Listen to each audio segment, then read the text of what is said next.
مشرکین بالکواکب، مشرکین بالجن، مشرکین بالملائک، مشرکین بالعباد الصالحین، اللہ کے نیک بندوں کا پوجا کرنا۔ لا تذرن آلہتکم ولا تذرن ودا ولا سواعا ولا یغوث ویعوق ونسرا، یہ 5 بت جن کا تذکرہ سورۃ نوح میں ہے۔ ابن کثیر نے سند کے ساتھ نقل کیا ہے کہ یہ شیث علیہ السلام کے بیٹے تھے، پیغمبر زادے تھے۔ جب مر گئے ان کی بڑی کرامات اور فیوز تھی، برکات تھی، ان کو یاد کر کر کے لوگ حد سے بڑھنے لگے۔ شروع میں شیطان آیا اور شیطان نے ان کو کہا یہ تمہارے بزرگ جو دنیا سے چلے گئے یہ تمہیں یاد آتے ہیں؟ وہی کیوں نہیں آئی جو ان کی یاد تو آتی چلی گئی اور ہر نقش ماں سوا کو مٹاتی چلی گئی۔ بزرگوں کی یاد نیک اقدام ہے، لیکن شریعت کی روشنی ساتھ ہونا ضروری ہے۔ شیطان نے ان کو تصویریں بنائی اور دکھایا کہ اس طرح تھے، کہا بالکل اسی طرح تھے، کہا لے لو، لے لیا۔ کیسے پیارے بزرگ تھے، ہمارا سینے سے لگایا۔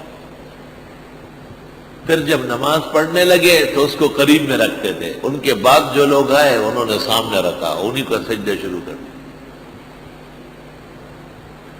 بت پرستی دین احمد میں کہیں آئی نہیں، بت پرستی دین احمد میں کہیں آئی نہیں، اس لیے تصویر جانا ہم نے کھینچوائی نہیں۔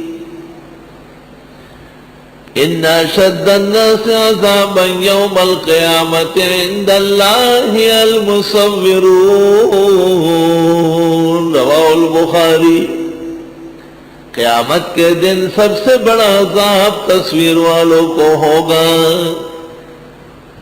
تصویر ہاتھ سے بنے یا کیمرے سے بنے، لا تضربوا للہ الامثال، الٹی سیدھی باتیں نہ کرو۔ اس وقت شراب ہاتھ سے بنتی، اب مشین سے بنتی تو جائز ہو گئی۔ اس وقت قتل تلوار، خنجر، نیزے، چھرے سے ہوتا، اب میزائل سے اور ایٹم سے اور ٹیکنالوجی سے قتل ہوتے تو قتل جائز ہو گئے۔ کچھ شرم تو کرو، کیسی فضول باتیں کرو۔ اللہ تصویر کے بارے میں پختہ موقف رکھ۔ ہمارے سیاسی علماء کرام اپنی مجبوریاں بتاتے ہیں، لیکن میں سمجھتا ہوں ان کو جو میدان سیاست میں تکلیفیں پہنچ رہی ہے وہ اس لیے کہ بعض نصوص میں وہ کمزور ہے، نصوص پر عمل کر رہے ہیں۔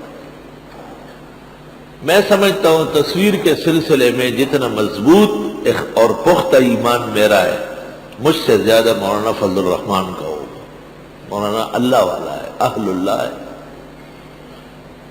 کیونکہ ایک مسئلے پر میں ان سے لڑ پڑا ایک دفعہ، تو میں نے دیکھا کہ جواب دینے سے پہلے ان کی آنکھوں سے آنسو گر گئے، گویا اپنی مجبوری بتانا چاہتے ہیں۔ اب یہ ایک مسئلہ ہے فقہیہ، یہ جو تخصص والے ہیں نا کمرے میں گھسے رہتے ہیں، جب نکلتے ہیں تو اخبارات پڑھتے ہیں، یہ ان کا فرض ہے۔ پہلے مسئلہ سن لو۔ مسئلہ یہ ہے کہ ایک حدیث میں 3 چیزیں آئی ہیں: تصویر، جنوبی اور قلب۔ لا تدخل الملائکۃ بیتا فیہ قلب او تصویر او جنوبی، ایسے گھر میں فرشتے نہیں جائیں گے جہاں وقت نہانے کا مل گیا ہو اور جنوبی وہاں بیٹھا ہوا ہو، بے ایمان، نہاتا نہیں،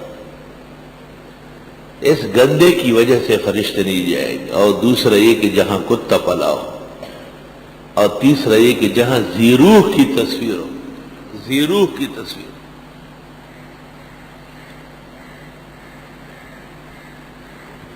اب کتے میں تفصیل آ گئی ہے، الا کلب صید او کلب زرع او کلب ماشیہ، بخاری کتاب الذبائح اور دیگر مختلف مقامات، 3 کتے مستثنا ہو گئے۔ کیا؟ 3 کتے، یعنی اگر اہل حق سیاستدانوں کو ضرورت پیش آئی تو 3-4 کتوں کو بھی ساتھ ملا سکتے ہیں۔ وہ ہوں گے اسی طرح ہی کتے، کہیں نرم نہ ہونا، ہاں آپ کو ضرورت ہے۔ یہ نہیں کہ جو ہے نا شکاری کتا جو ہے نا وہ کتا نہیں رہا، اور مویشیوں کے دیکھ بھال کے لیے جو کتا رکھا ہے وہ کتا نہیں رہا، اور چوکیدارے کے لیے جو کتا رکھا ہے وہ کتا نہیں رہا۔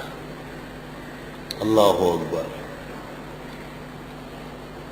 مسئلہ اس طرح ہے کہ دیکھو، جس حدیث میں 3 چیزوں کو ناجائز کہا اس میں کتے کی تقسیم آ گئی کہ اس کو فقہاء کہتے ہیں اور محدثین کلب معذور، وہ کتا جس کے پالنے کی اجازت ہے۔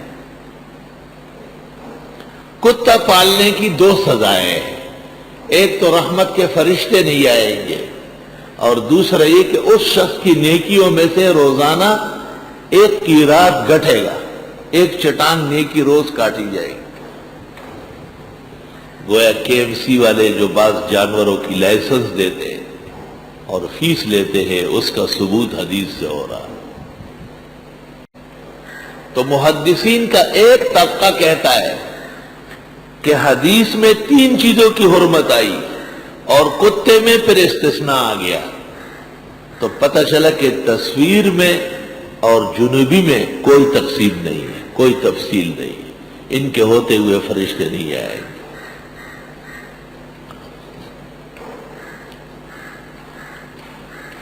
اب یہ مسئلہ فقہی ہے کہ ایک حدیث میں خود استثناء آ چکا ہے، الا کلب صید او زرع او ماشیہ، هل يجوز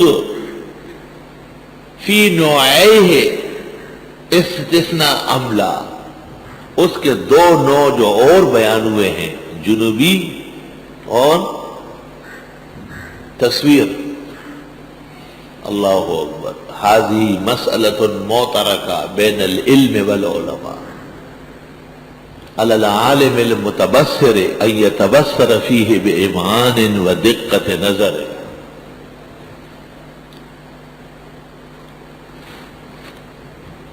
اللہ، بہرحال یہ مسئلہ یہی رہنے دو اور تصویریں مت بنواؤ۔